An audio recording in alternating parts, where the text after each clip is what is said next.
esse culto pela manhã. Eu sinto a ausência de muita gente hoje. Eu acho que parece que o espírito do ho já pegou essa turma toda.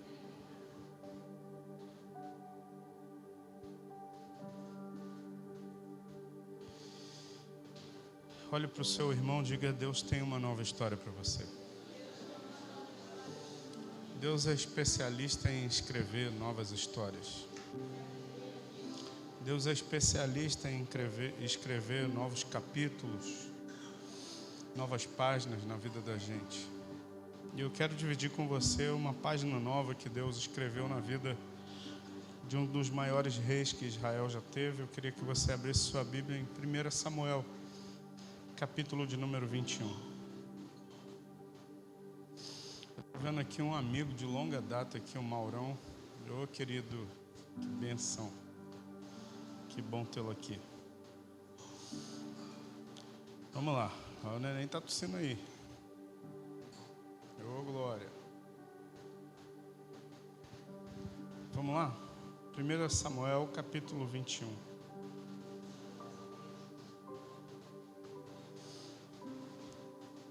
Você está pronto? Eu estou com vontade. E você? Então vamos misturar essa vontade aí. Hoje é aniversário do Incrível, gente. Acordou cedo e veio para a casa de Deus celebrar o aniversário. Vamos almoçar junto hoje. Você paga. Vamos lá. Verso 1, capítulo 21, do capítulo 21, verso 1 de 1 Samuel.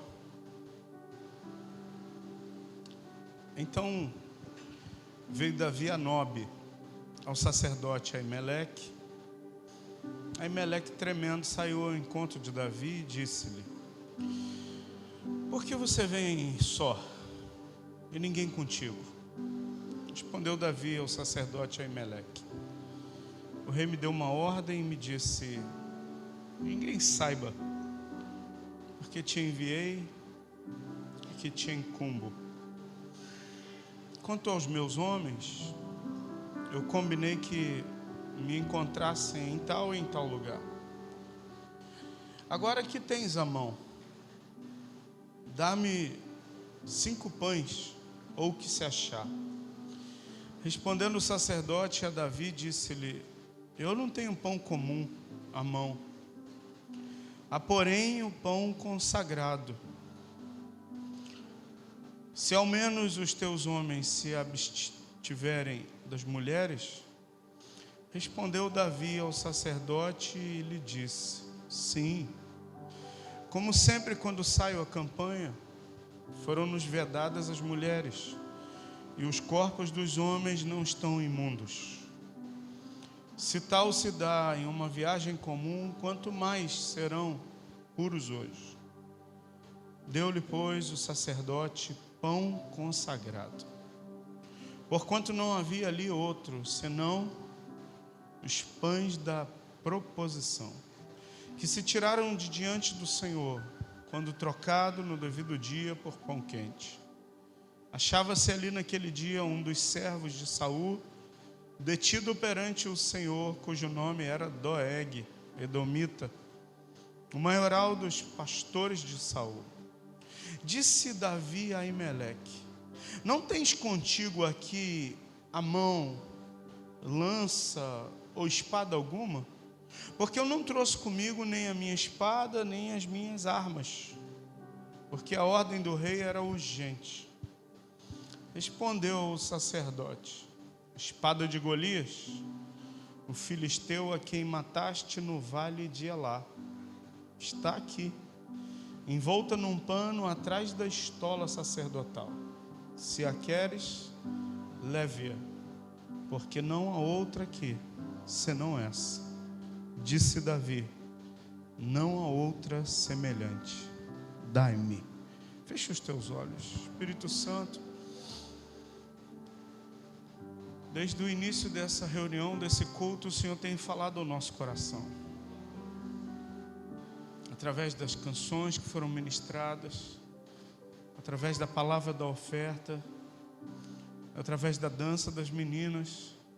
Então nós te pedimos, escreva uma nova história na nossa vida. Escreva uma história linda. Ó Deus, escreva uma história onde a nossa vida vai estar exatamente inserida dentro daquilo que é o propósito soberano do Senhor. Nós nos submetemos a isso. Nós entregamos ao Senhor nossas vontades, nossas paixões, nossos desejos, porque nós queremos viver a Tua vontade na nossa vida. Fala conosco nessa manhã de hoje. Instrua-nos, ensina-nos, adverte-nos, traga-nos para junto do Senhor, mas não nos deixe, ó Deus, da mesma maneira como aqui nós chegamos. Que a gente saia daqui diferente da forma que aqui nós chegamos. Que saiamos daqui cheios do Espírito Santo, compreendendo o propósito do Teu coração para a nossa vida. Essa é a nossa oração nessa manhã, gratos que somos, em nome de Jesus, o Teu Filho. Amém e amém. Uma nova história. A gente está caminhando para concluir mais um ano. Faltam poucos dias para a gente encerrar o ano de 2023. E eu não sei como foi para você esse ano. Para mim foi um ano de muito trabalho. Eu acho que eu nunca me desgastei tanto trabalhando no reino como eu trabalhei esse ano. Ontem eu encerrei meu último compromisso fora daqui da nossa igreja. Eu encerrei meu último compromisso, fiz a minha última pregação e eu terminei com um sentimento assim: cumpri meu dever esse ano, cumpri minha jornada esse ano. E Deus, eu quero te pedir que o Senhor me renove para o próximo ciclo do próximo ano. Agora escuta, nada vai mudar quando virar o calendário. A virada do calendário não representa virada de vida.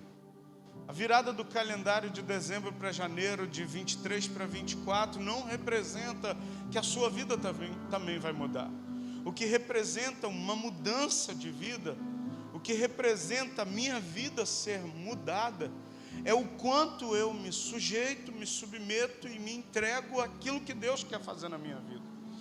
E parece que para conectar, eu não sabia da música que as meninas iam dançar, apesar da Lorena, todos os meses, ela é uma líder excelente, excelente.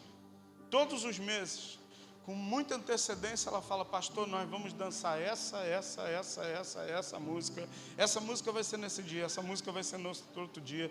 O que o senhor acha? Muda, continua essa, pode ser assim, pode não ser. Eu falo: Lorena, Deus abençoe os Estados Unidos da América. Vai na tua fé, minha filha. E ela tem feito isso, e hoje eu não sabia que seria essa música uma nova história. E eu quero dizer que nessa manhã Deus tem uma nova história para escrever na minha vida e na sua vida.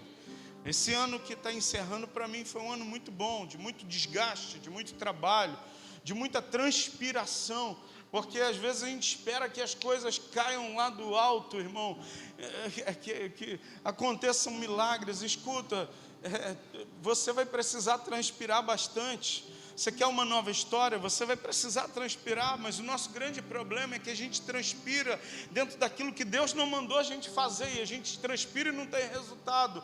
Mas quando Deus mostra, quando Deus dá visão, quando Deus aponta caminhos, e você começa, sabe, a exercitar, a transpirar, a trabalhar, a usar a tua força, escuta, é força, sabe, com direção certa, é força, sabe, fazendo aquilo que Deus está mandando você fazer, e o resultado é sempre o mesmo, é êxito, é vitória, são conquistas, são, sabe, realizações. E eu desejo isso para a sua vida, não apenas num próximo ano, mas em toda a tua trajetória de vida, um ano de conquistas, de realizações e de vida de Deus na tua vida. Você recebe isso aí, meu irmão?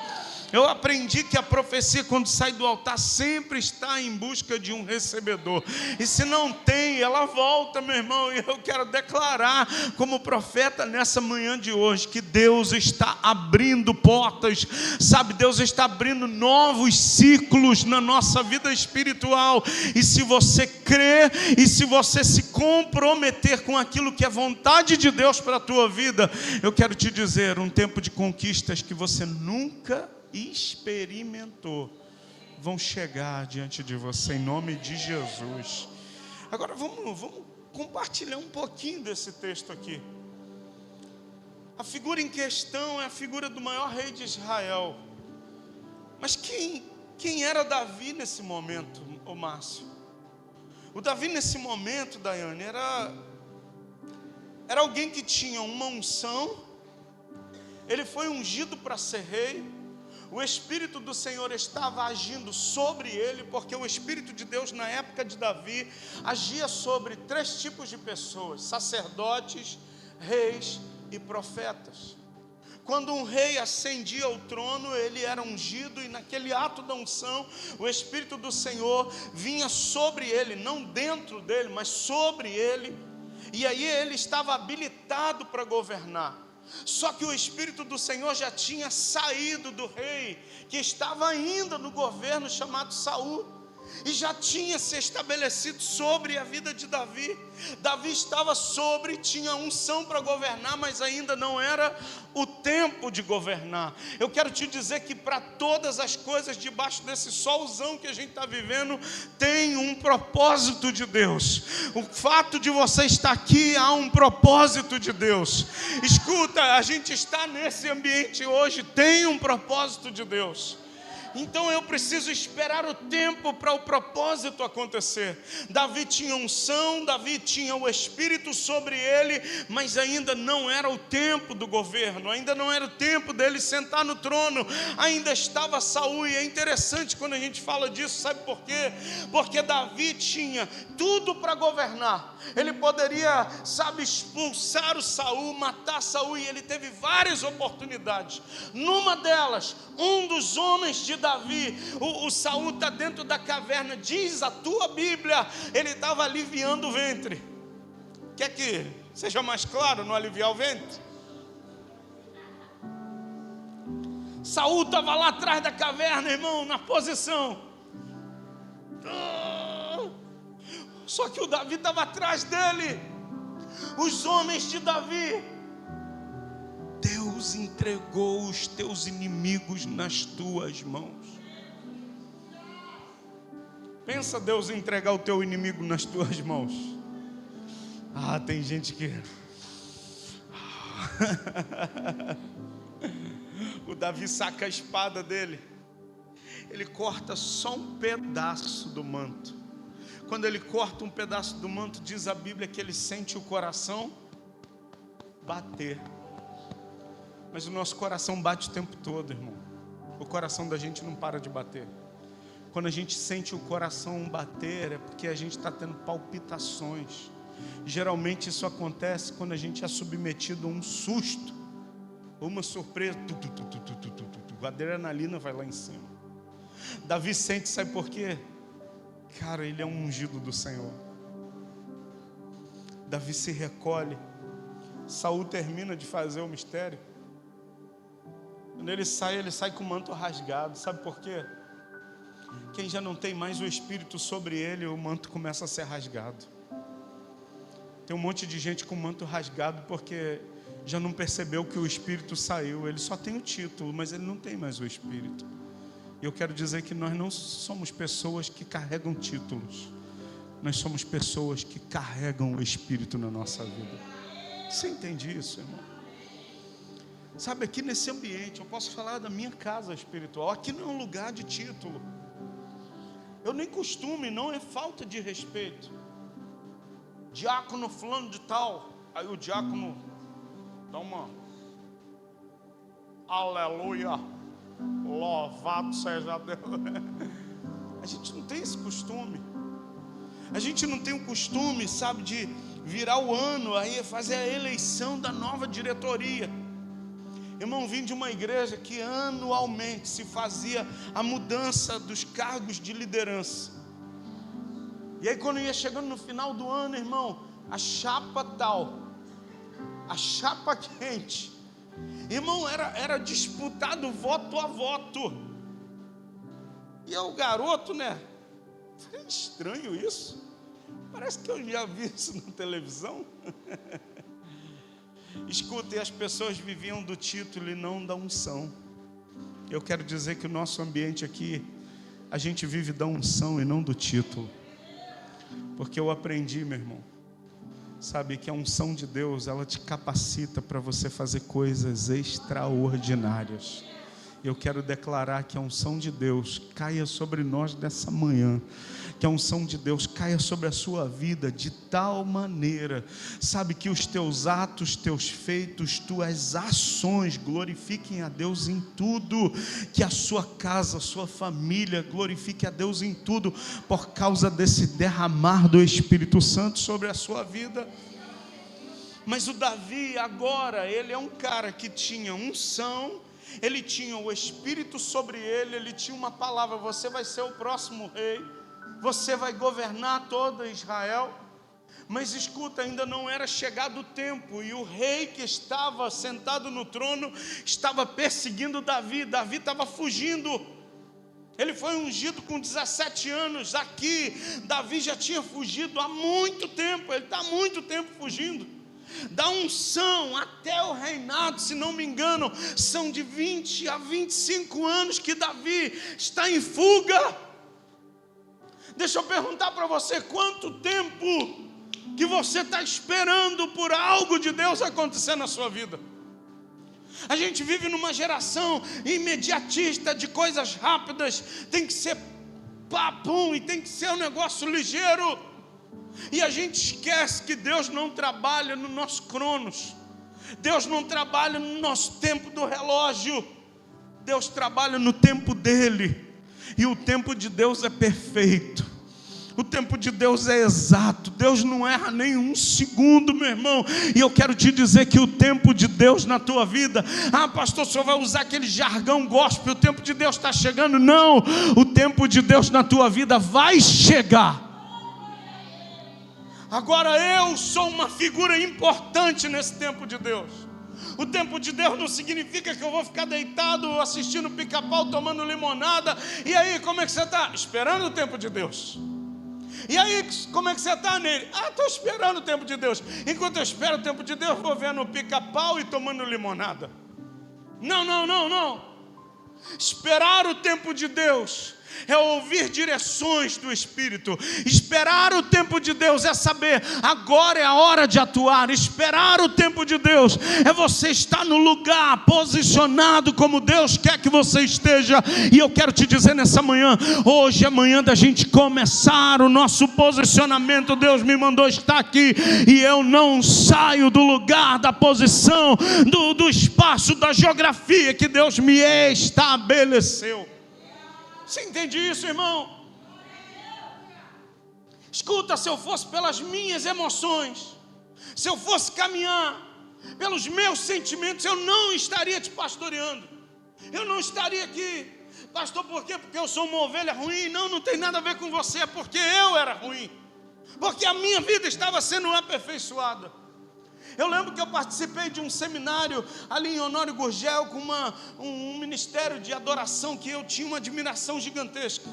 Foi uma semana participando daquele seminário, e eu fui pirando o cabeção, fui ficando doido. No penúltimo dia, eles falaram: olha, nós estamos abrindo espaço aqui na nossa equipe. A nossa equipe está crescendo muito, e a gente está abrindo espaço para músicos e ministros.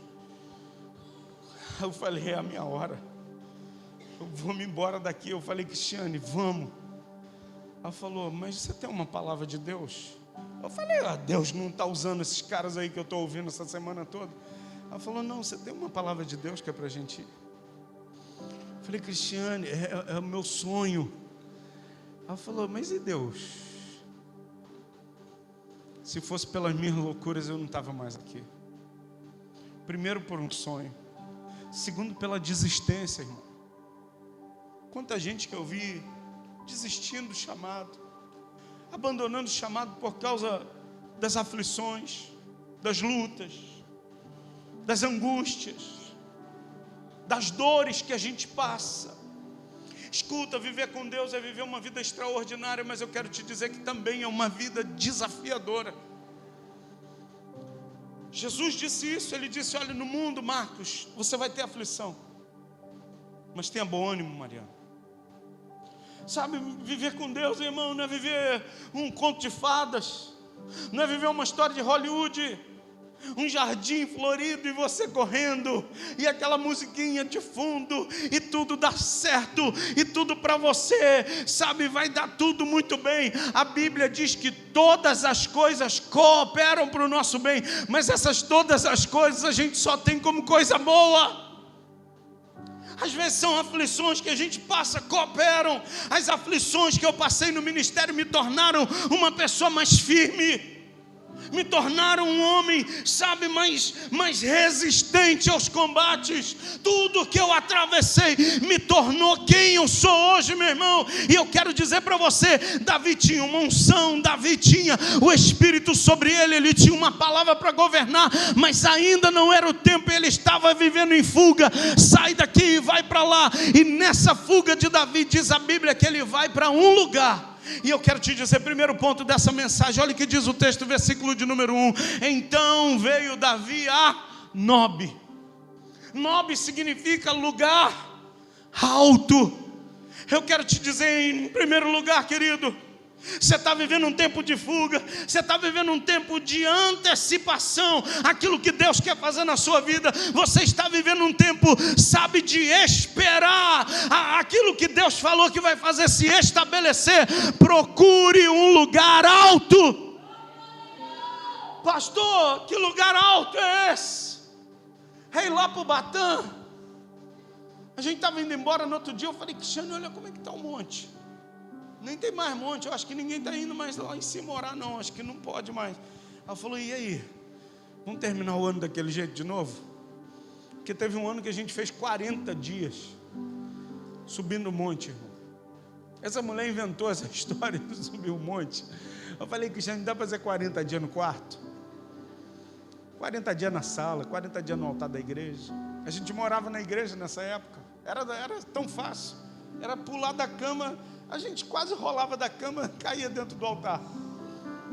Ela: não, amor, aqui na igreja a gente está orando, chega alguém, tem o pessoal do comércio aí na frente, fica gritando, vamos para o monte. Eu falei: Cristiane, é muito mosquito.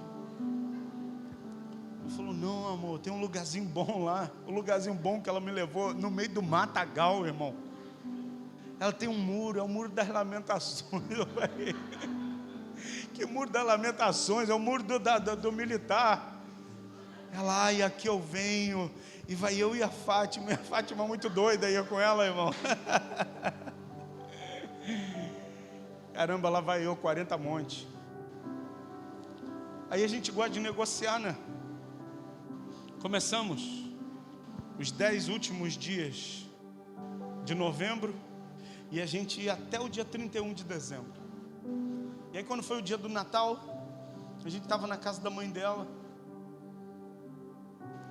Tínhamos ido ao monte aqui no dia 24. E aí de noite a gente foi para a casa da mãe dela, passar a noite lá com a família dela. E aí no dia 25 essa mulher acorda elétrica: vamos para o monte. Eu falei: mas a gente está aqui, ó, São João, Vila Norma. Não dá para pegar um ônibus, a gente não tinha carro na época, não dá para pegar um ônibus para a gente voltar para Realengo. Ela falou: vamos para o Monte de Mesquita, Monte Horebe. O pessoal diz que o fogo cai lá. Eu falei: ah, Cristiane, hoje é Natal. Hoje é Natal, é dia da gente celebrar a mesa. Ela falou: você fez um voto com Deus. E essa mulher, quando fica brava, é esquisito, irmão. Você fez um voto com Deus. Se tu fez um voto com Deus, tu cumpre. E o Salmo diz: ah, tá bom, vamos embora. Irmão, para que eu fui para aquele monte, irmão? Monte Horebe. Eu não sabia onde era, a gente foi perguntando, o monte é por aqui, beleza. Aí na subida do monte, aí você tem que parar e tem que fazer uma oração, porque não pode subir carregado. Eu falei, pô, Cristiano, não vou orar não, ué. Não subiu, ué. Não subiu o monte. Tem que orar antes. Eu falei, já orei em casa, vamos. E pá, começamos a subida, irmão. Subia, e o topo do monte nunca chegava. E eu comecei a ficar sem ar. Muito Chester, irmão. Ai, pernil. Pudim, sai da minha vida. Quando a gente chegou lá em cima, irmão, eu me joguei no chão, sem ar. Cristiane, vamos orar. Eu falei, deixa eu respirar. Irmão, daqui a pouco sobe uma irmãzinha idosa, bem mais idosa que a Fátima, assim. Bem idosa. Irmão, de meia calça, um guarda-sol. Caramba, e ela subiu na pressão. Quando ela botou o pé no monte, ela já deu um salto e girou. Eu falei, eita. Eu senti tanta vergonha, irmão. Eu novo, morrendo. E a velhinha veio girando. Eu falei, caramba, vai vir aqui, meu Deus. Tira ela daqui. Irmão, ela veio no giro, no manto. Pá, assim diz o Senhor. Falei, meu Deus. Escuta. Eu fui para um lugar alto. Pastor, o que aconteceu naqueles 40 dias? Aconteceu nada de sobrenatural. O que aconteceu, hoje eu entendo, Deus olhava.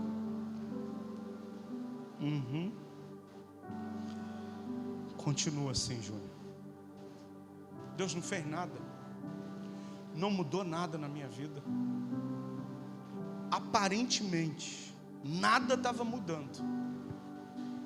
Mas aqui dentro, a obra de Deus estava acontecendo. Não era o monte o lugar alto. O lugar alto era o lugar do meu posicionamento com Deus. O lugar alto não era o monte do Batão, o monte Horebe de Mesquita. O lugar alto era o lugar que eu tinha que ir com Deus. Era o lugar que Deus marcava um encontro. E Ele estava lá me esperando naquele encontro. Pastor, o que Deus falou? Nada. Pensa um cara que ficou frustrado, 40 dias subindo lá. O que Deus falou contigo lá em cima? Nada. Deus só me deixava subir, porque a única coisa que Ele queria era a minha obediência.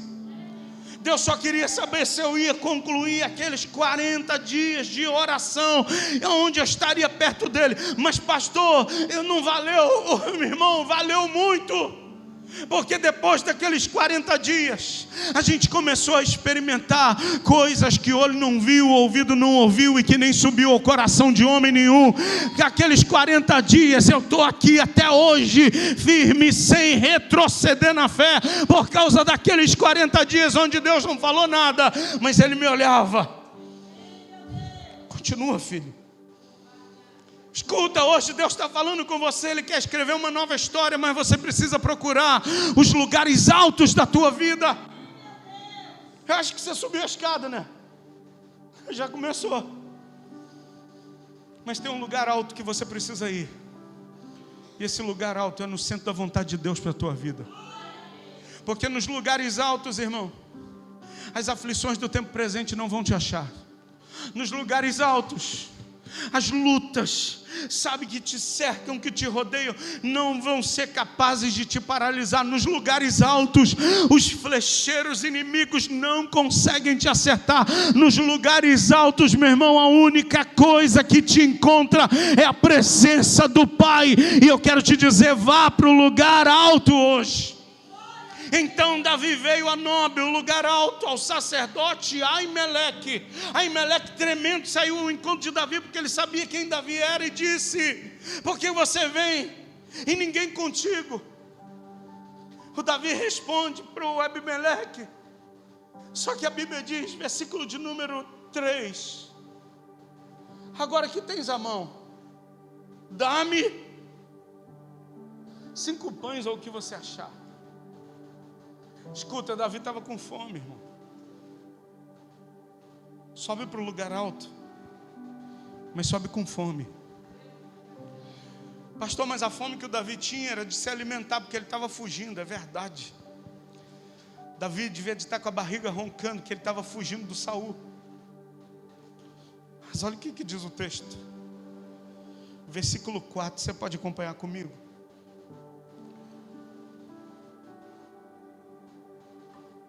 Respondendo o sacerdote a Davi disse: eu não tenho pão comum à mão, há porém o pão sagrado.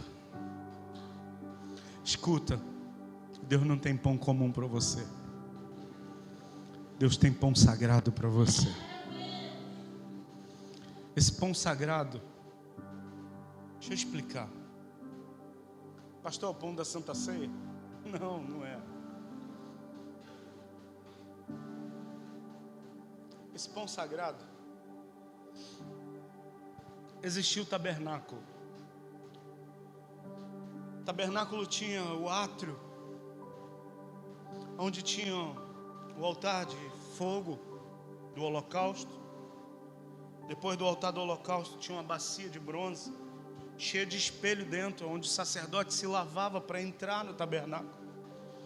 Ele passava pelo primeiro véu. Quando ele passava pelo primeiro véu, ele entrava num compartimento chamado lugar santo. No lugar santo tinha 3 utensílios.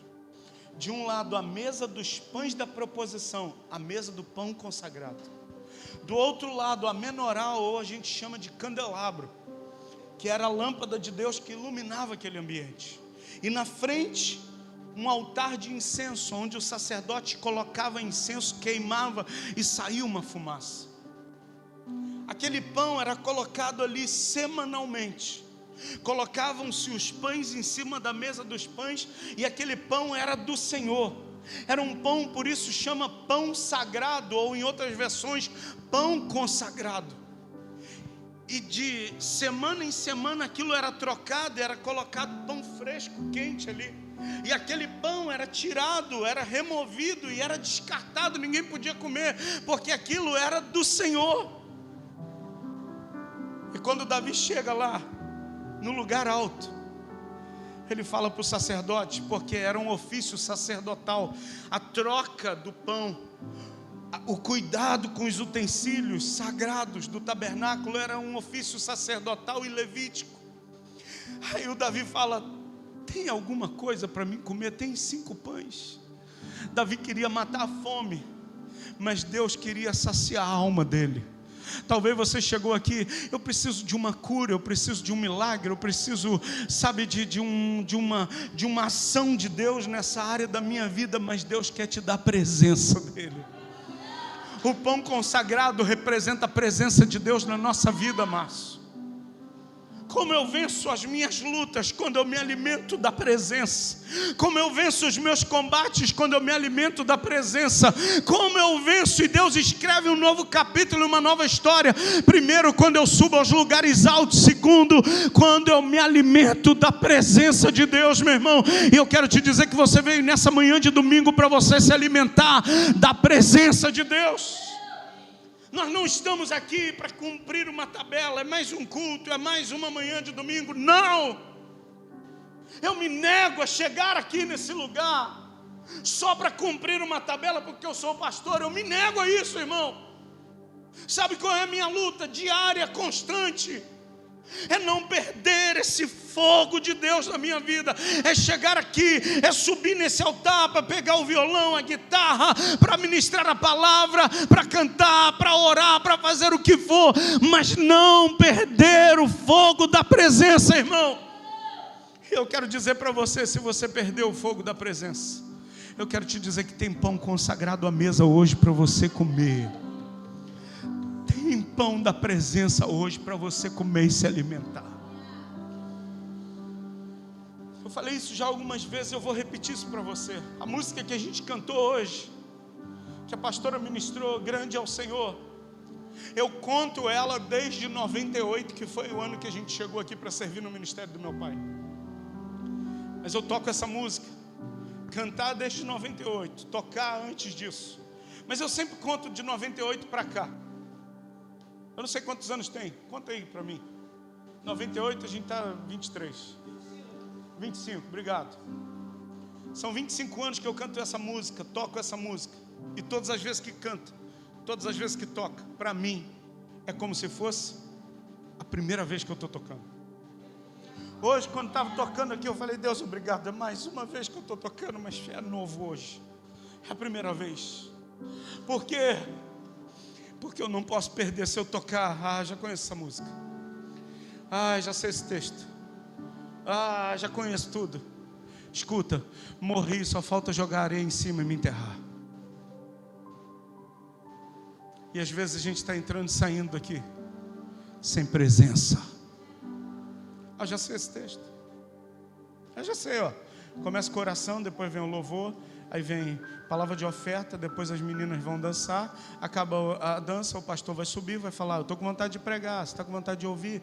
Aí se você não quiser ouvir, eu prego assim mesmo, eu já sei disso tudo. Aí depois o pastor prega e faz o apelo, aí depois do apelo ele dá os avisos, depois do aviso ele faz a oração final. Quando tem algum doente na igreja, ele ora pelo doente da igreja. Se tiver algum demônio também, ele manda embora, porque ele vai mandar embora o demônio, que eu não vou orar pelo demônio, porque eu não quero orar por ninguém demoniado. Escuta, a gente já sabe todo o cronograma do culto, e a gente chega aqui, vai ser a mesma coisa, vai ser a mesma coisa, porque você quer que seja a mesma coisa. Vai ser a mesma coisa, porque dentro do teu coração já não tem presença. Porque quando o nosso coração está cheio da presença, até num ambiente que não tem nada que nos favoreça, não tem nada que nos agrade, não tem nada que, sabe, a gente tem afinidade, mas eu estou aqui com o coração cheio da presença e de vontade de adorar a Deus. Escuta, Deus não se limita à geografia, Deus não se limita a usos e costumes, Deus está além de tudo isso, meu irmão. Pastor, por que o senhor está dizendo isso? Porque há 25 anos atrás, quando eu cheguei aqui, meu pai pastoreava a igreja, irmão. Nada, eu vou gritar para você ouvir, nada me agradava. As músicas não me agradavam. Tinha uma irmã que tocava um piano desafinado, batia dó, dava dó sustenido no piano. A irmã tocava as notas erradas no piano desafinado. A irmã que regia, não sabia reger, ela mexia os braços e cantava as músicas. No meio da música ela tinha enfisema pulmonar, ela tossia. Vão voltar à igreja. Nada. Mas tinha uma coisa que fazia toda a diferença. Sabe o que era? Presença de Deus. Naquele lugar que o piano estava desafinado, que a irmã não tocava bem, que a irmãzinha que regia as músicas, que eu não gostava daquelas músicas, mas tinha uma presença que eu chorava. Eu não chorava de raiva porque o piano estava desafinado. Eu chorava porque eu sentia a presença que eu não tinha sentido num lugar que tinha tudo que me favorecia. Eu quero dizer para você, não é a geografia, não são as pessoas, não é o pastor, não é quem está aqui na frente, é se você está comendo o pão da presença. Porque se você está comendo o pão da presença, você pode estar no lugar com um banquinho de madeira muito simples, você pode estar num lugar que nem tem instrumento, você pode estar num lugar que não tem tela para projetar, que não tem ar-condicionado, que não tenha nada, mas se tem presença, a gente glorifica a Deus. Foi nesse lugar que eu aprendi a comer o pão da presença.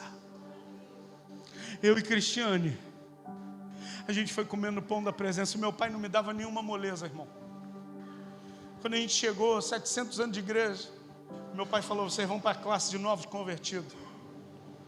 Eu falei, se o senhor está mandando, o senhor é o pastor. Aí foi eu e Cristiane para a classe de novos convertidos. O irmão era meio surdo, ele tinha um problema de audição, ele falava muito alto para compensar a surdez dele. Mas quando ele falava todo domingo, 8 horas da manhã, eu chorava ouvindo aquele irmão falar. eu falava, meu Deus, eu quero isso na minha vida. Eu preciso viver isso. Eu preciso viver isso. Esse irmão virava para Cristiano e falava, você come muita carne seca, né? Eu falei, Cristiano, por que ele fala que tu come carne seca? Aí um dia a gente perguntou, por que ela come carne seca? É porque a voz dela é forte. Eu falei, cara, que negócio é esse? Comer carne seca deixa a voz forte. Vai comer carne seca, Sérgio. Irmão, não tinha nada que me agradava, Reinaldo, mas tinha presença. Irmão, eu estava numa classe de novos convertidos, eu já sabia tudo, o beabá. Mas quando aquele homem falava, a presença me envolvia, eu chorava na aula de novos convertidos. A primeira turma passou, foram batizados, e quem ficou lá ainda? Depois de 1 ano, na classe de novos convertidos, meu pai falou, agora você pode tocar. Agora você pode servir. Você está entendendo por que eu valorizo esse altar aqui? Você está entendendo por que no domingo eu falei que eu sou guardião desse altar aqui? Porque o meu pastor me ensinou assim, o meu pai me ensinou assim. Eu sei que eu estou ficando um pouco frouxo, acho que eu estou ficando velho, irmão. Estou afrouxando um pouco. Escuta, a Vivi é mais antiga. Quem é mais antigo pegou a fase negra do pastor Júnior, fase obscura. É verdade, né, Vivi? A Vivi sobreviveu. Irmão, eu tinha muitas falhas, eu tinha muitos erros. Tinha muitos erros na minha vida. E não eram erros morais, era erro de alguém que estava querendo fazer o certo, mas na dosagem errada. Eu botava energia demais. Quantas vezes eu briguei com o Bill? Quantas vezes a gente já se... Hoje eu nem me arrisco, irmão. O homem está com uma bitola de braço grande pra caramba. Quantas vezes eu orei, eu e Cristiane, ela falou, vamos orar, amor. Eu falei, Senhor, tira esse cara dessa igreja, Senhor. Manda ele embora dessa igreja. E a namoradinha dele também, essa tal de Josélia, Jesus, manda ele embora também, Senhor. Eu não aguento mais ele, Senhor. Eu não vou pedir para o Senhor matar não, mas se matar também fica tranquilo, Jesus. Quantas vezes, irmão? Hoje é um aliado que eu tenho, é um filho na fé especial. Ontem a gente saiu, eu falei, cara, vamos almoçar junto hoje. Vamos almoçar junto. Eu falei, olha, a comida não foi boa, mas a companhia superou o tempero. Sabe por quê? O problema não era ele. O problema é que eu ainda estava aprendendo a comer do pão da presença. Porque quando a gente come do pão da presença, a gente começa a se parecer mais com Jesus. E a nossa própria vida começa a dissolver. A gente começa a ficar semelhante a Jesus. E a gente começa a olhar para as pessoas não com o nosso olhar, porque o nosso olhar é de acusação, o nosso olhar é de julgamento, o nosso olhar é de apontamento, o nosso olhar é assim, assado. Mas quando a gente começa a comer do pão da presença, a gente olha para as pessoas como Jesus olha para a gente. E eu quero dizer para você, em primeiro lugar, vá para o lugar alto. Em segundo lugar, coma do pão da presença, que a tua vida não será mais a mesma. Você está entendendo isso? Se você puder, glorifique a Deus, meu irmão. Se você pode, exalte o nome de Jesus. Se você pode, dê um aplauso ao nome do Senhor. Mas se expresse de alguma forma e diga, eu vou comer do pão da presença.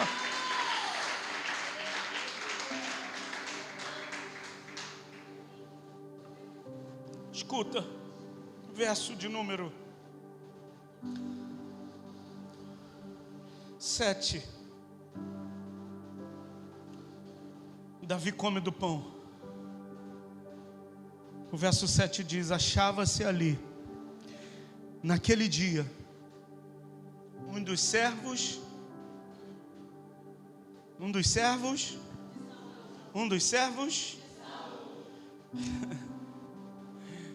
detido perante o Senhor, cujo nome era Doeg, o edomita, o maioral dos pastores de Saul. Escuta, quando a gente começa a subir os lugares altos, quando a gente começa a comer do pão da presença, não se esqueça que sempre vão aparecer os Doegs na nossa vida. Pastor, o Doeg é uma figura boa? O Doeg era só um dos maiorais dos pastores de Saul. E o Saul estava doido para matar o Davi. O Doeg, ele vai oprimir o Davi e dizer: eu vou falar que tu está aqui. Eu vou denunciar que você está aqui. Não esqueça que quando a gente começa a subir o nível do nosso relacionamento e intimidade com Deus, Satanás vai enviar, sabe, e não são pessoas, não,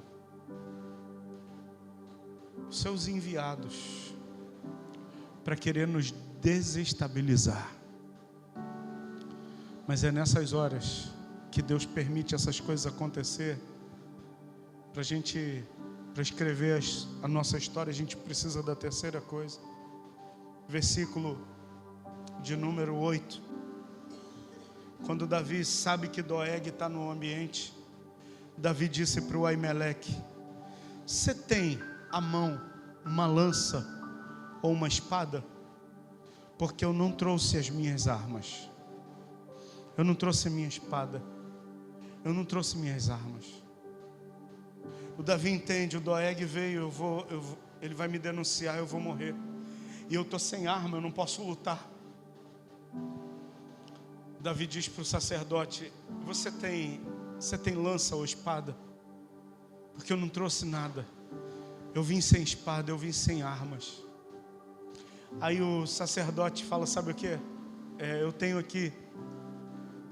A única que eu tenho é a espada de Golias, o filisteu que você matou. Vá para o lugar alto, coma do pão da presença, porque Deus vai trazer memoriais de vitórias que você teve lá atrás, para você não esquecer quem você é. Sai daqui nessa manhã e não esquece quem você é.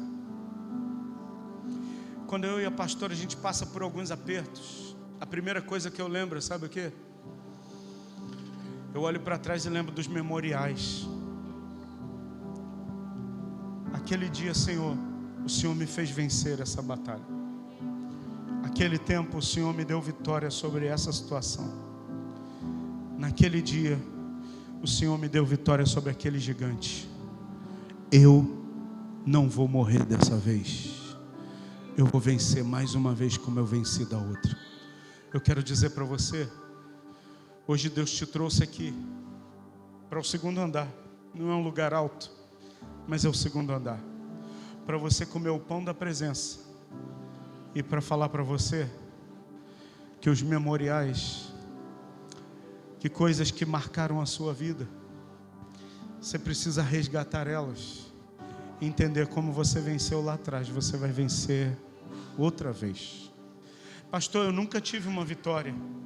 Então você vai ter uma vitória e você vai derrubar o Golias que afronta você, que se levanta para te afrontar todos os dias. Todos os dias tem um Golias que se levanta para dizer: Júnior, eu vou acabar com você. Eu vou destruir o seu ministério. Eu vou destruir a sua vida. Eu vou destruir o seu casamento. E todos os dias esse gigante, ele levanta e cai. Ele levanta e cai. Ele levanta e cai todos os dias. Porque todos os dias eu trago à minha memória aquilo que pode me dar esperança. Eu encho a minha memória daquilo que me dá esperança. E eu lembro que o meu Redentor vive e Ele se levanta em meu favor. Eu lembro que Ele é o meu pastor e que nada me faltará. Eu lembro que ainda que eu passe por um vale de sombra de morte, eu não vou temer mal nenhum. Porque a vara dEle e o cajado dEle me consolam. Eu quero encerrar. Anos atrás eu tive o prazer de conhecer o Mauro e Deus me deu o privilégio de vê-lo aqui hoje. Depois do culto eu vou abraçá-lo. E no tempo que a gente conheceu o Mauro, a igreja estava... Cara, a gente fazia tudo certo. A nossa vida era íntegra, a gente não dava margem de escândalo para nada. A gente morava dentro da igreja para a gente poder honrar o nome de Deus. Na época que eu conheci o Mauro, era a época que eu comia arroz e chuchu, irmão. E o Mauro não foi o cara que comeu o meu arroz e chuchu, não. O Mauro foi alguém que trouxe alívio para mim, para a pastora. O Mauro foi um dos primeiros professores que a gente teve de música, que a Cristiane sempre quis ter uma escola de música. E o Mauro ensinou teclado, violão. Só que era um tempo de muito desgaste emocional meu. E nesse tempo, foi o tempo onde eu acordei um dia sem enxergar de uma vista. A outra enxergava muito mal, uma não enxergava nada. E eu renovei minha carteira de habilitação agora, e eu falei para a Cristiane, na hora do teste, o cara falou, o que você está vendo? Eu falei, oh meu Deus, me dá revelação, porque está ruim de ler essa parada. O olho direito, irmão, eu tive muita dificuldade, eu fiquei devagar, eu falei, Deus, não deixa eu ser reprovado não, Jesus. E aí consegui falar, o outro olho eu li normal, rapidinho, eu falei, Cristiane, e foi exatamente o olho, que eu não enxergava nada. Eu acordei com a minha vista direita, não enxergava absolutamente nada. Tudo embaçado. E eu entrei num desespero, eu falei, cara, será que eu dormi a noite toda com a mão em cima da vista e uma luta? E acordei, a gente morava do lado do SAS, eu fui olhar o SAS, não enxergava nada. Falei, Cristiane, não estou conseguindo enxergar. Aí tinha alguém da igreja lá, mas eu não queria expor a situação. Falei, eu estou no quarto. E nervoso, comecei a ficar nervoso, a pressão já devia de estar lá em cima de novo. Quando o pessoal foi embora, eu falei, Cristiane, não estou me sentindo bem, não estou enxergando. Preciso ir no médico, preciso ir no médico. Ela falou, mas a gente não tem dinheiro. Eu falei, tem R$50. Era a única grana que a gente tinha. Chamei o pai da Yasmin, o Alex, falei, cara, pega o carro e me leva para a clínica, que tem uma clínica ali na Água Branca de Olhos. Me leva lá, eram 2 dias depois do carnaval. A gente entrou na clínica, falou, precisando de um médico assim, tô passando por isso. Não, hoje a gente está voltando do carnaval, não tem médico nenhum. Eu falei, mas quanto é a consulta? É 150. Falei, cara, eu não tenho dinheiro para pagar, não tem médico, eu estou lascado. Falei, Alex, entendi tudo, irmão. Me leva para casa de volta. A casa era a igreja onde a gente morava. Me leva para casa. Falei, pô, pastor, vamos para outro lugar. Eu falei, não, cara, me leva para casa, já entendi. Cheguei em casa, falei, Cristiane, ela, e aí? Eu falei, nada feito. A gente sentou na cozinha, que era a cozinha da igreja, que a Cristiane usava emprestada, a cozinha da igreja. Eu falei, vamos orar. Eu lembro da oração que eu fiz, eu falei, Deus, eu queria muito estar enxergando normal, mas se o Senhor quiser que eu fique assim, eu não vou deixar de te adorar por nada. E chorei, irmão. Chorei muito. Era uma angústia, era desabafar. E aí a lágrima caindo, eu estava com óculos que eu usava, para ver se eu enxergava um pouco melhor, nada resolvia. Eu tirei o óculos, porque estava me incomodando. Quando eu fui limpar a vista, eu falei, Cristiane, eu estou vendo normal. Ela, o quê? Ela falou, estou enxergando normal. A primeira visão que eu fui ter, irmão, do SASE. Irmão, nunca glorifiquei tanto a Deus por ver o azul e cor de abóbora do SASE, irmão.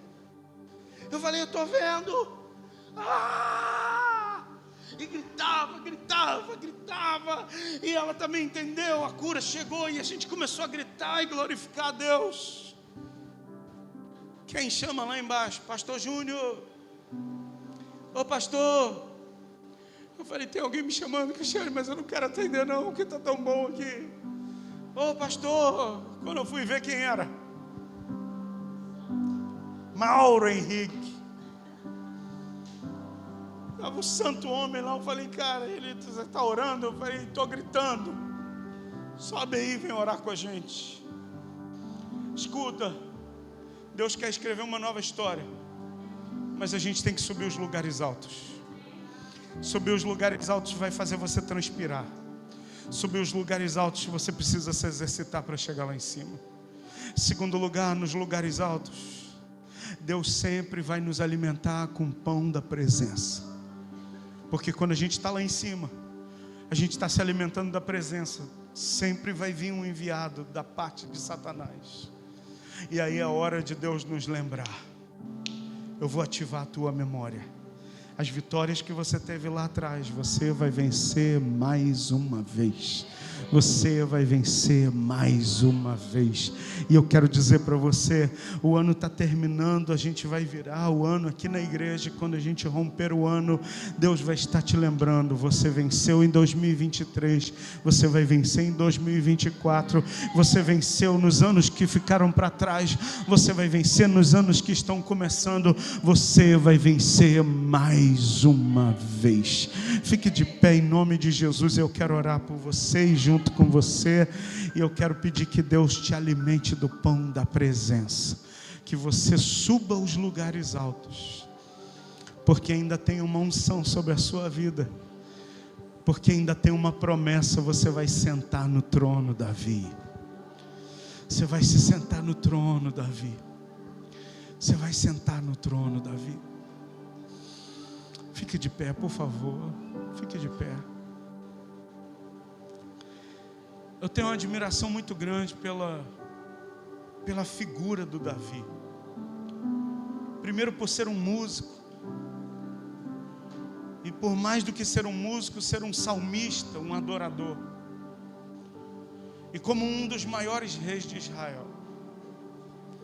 Eu sempre li esse texto, já preguei algumas vezes sobre ele. Já falei em alguns lugares sobre isso. Escuta, eu sempre olhei para Davi e eu falei: Deus, eu quero adorar como Davi. Eu quero ser um cara como Davi. Em alguns aspectos, em outros Davi falhou muito. E a Bíblia é tão linda porque ela não esconde nada. Davi foi um grande rei, Davi foi um adorador excelente, Davi foi um músico extraordinário, um salmista que escreveu muitos salmos. A maioria dos salmos tem a sua autoria. Mas ao mesmo tempo Davi, a Bíblia diz que ele foi um homicida. Ao mesmo tempo a Bíblia diz que ele foi o cara que adulterou com Betseba. Ao mesmo tempo a Bíblia diz que Davi foi um pai de família muito ruim. Falhou muito com família. E eu sempre olhei para o Davi e eu falei: Deus, eu quero ter alguns aspectos da vida de Davi. Ser um adorador, ser um salmista, ser alguém apaixonado pela tua presença. Davi era um cara apaixonado pela presença. E um dia eu fui pregar numa igreja em Bom Sucesso. E eu estava esperando para a hora de eu pregar, e um pastor teve uma oportunidade. E aí ele me mirou. Falou: Davi. Eu falei: pô, mas me apresentaram, eu sou o pastor Júnior. E ele: Davi, tu é Davi. Eu falei: amém. Ele: Davi, tu sabe o que eu estou falando, né, Davi? Eu falei: amém, pastor. E a pastora ria olhando para mim. E ele insistiu, irmão. Ele ficou, a oportunidade dele se tornou a pregação da noite. Depois eu dei a saudação. E ele insistia: Davi, olha Davi, olha Davi, Deus já fez isso na sua vida. Ele começou a falar alguns detalhes da minha vida. E aí Deus, Ele não é doido não. Ele só está falando aquilo que é a nossa intimidade. Você pediu para ter alguns aspectos da vida de Davi. E eu quero dizer para você: o Davi é o cara que vai para os lugares altos. O Davi é o cara que consulta a Deus. O Davi é o cara que come do pão da presença. E o Davi é aquele que... eu tenho memoriais. Eu tenho marcas que eu carrego na minha vida do meu relacionamento com Jesus. Eu quero orar por você que quer ir para os lugares altos.